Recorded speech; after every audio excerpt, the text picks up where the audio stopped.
Okay, looks like everything is up and running. Yep, okay. So, the percent proportion. The percent proportion is A over W equals a percent over 100.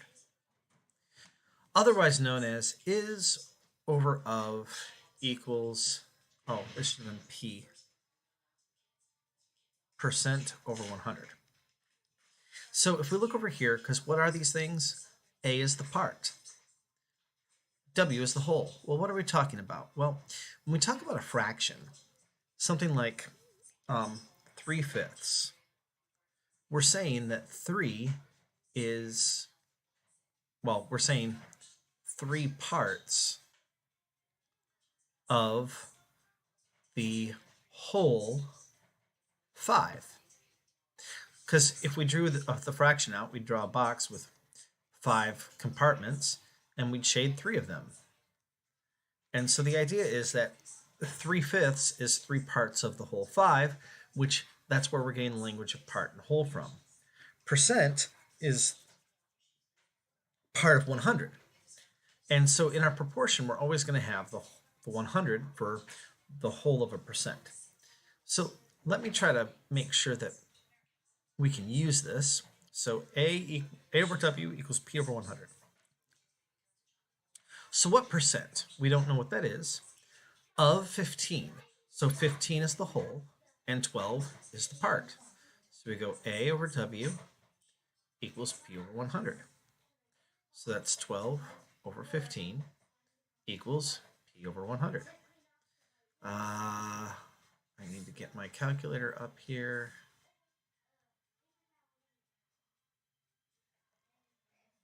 Come on.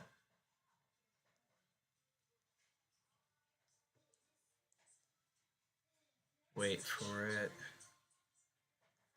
Oh, phooey.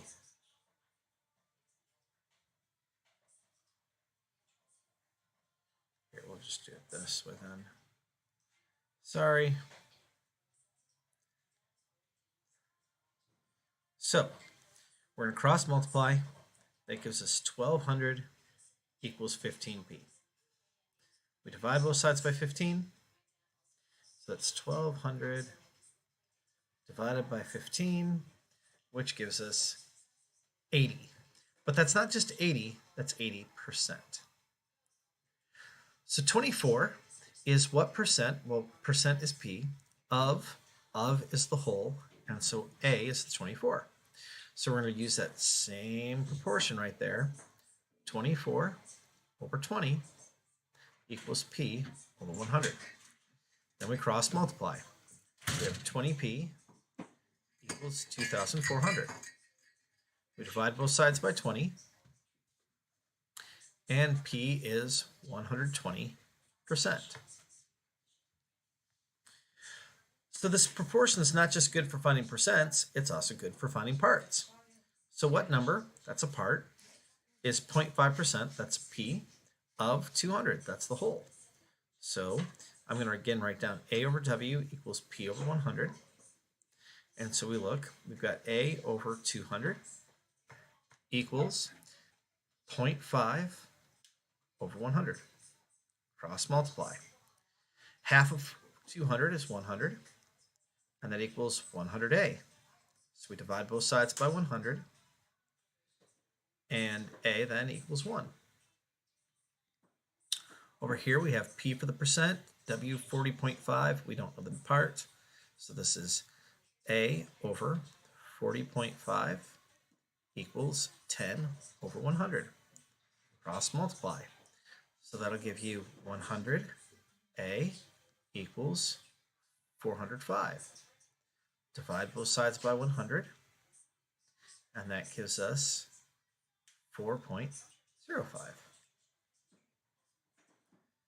Whoa.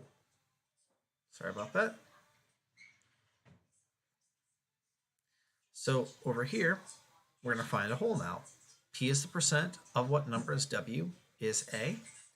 So we look at this, we've got 30 over W equals 150 over 100. We cross multiply. 150W equals 3,000. Divide both sides by 150, and we have 20. Here we have A, P, and W. So we're going to do this again. 1/2 of the whole thing is 25 over 100. Cross multiply. Half of 100 is 50. 25 times W is 25W. Divide both sides by 25. And W is 2. So we have a story problem. The bar graph shows the strengths of the tornadoes. This should be the word that occurred in a state in a recent year. What percent of the tornadoes were EF1s? So what we need to do then is we need to find the number of EF1s. That's 58. This is our part. Find the total number of tornadoes. Now we're going to have to add. So 36 plus 58 plus 29 plus 13 plus 7 plus 2. Notice I write down my work and then I go ahead and throw the work into the calculator. But I only throw the work into the calculator after I write down what I'm going to do. This is just good practice. You should do this too. It's how you become a better math person and a more clear thinker. So this is our whole, which is our W. So we want to use the percent proportion to find the percent of tornadoes that were EF1s. So we're going to do that by taking the percent proportion. A over W equals P over 100. That's 58 over 145. And that's P over 100. Cross multiply. It's 145P equals 5,800. Divide both sides by 145. So we have 5,800 divided by 145. And that gives us that P is 40%. So 40% of the tornadoes were EF1s.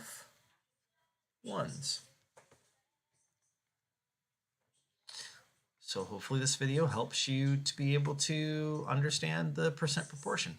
Thanks.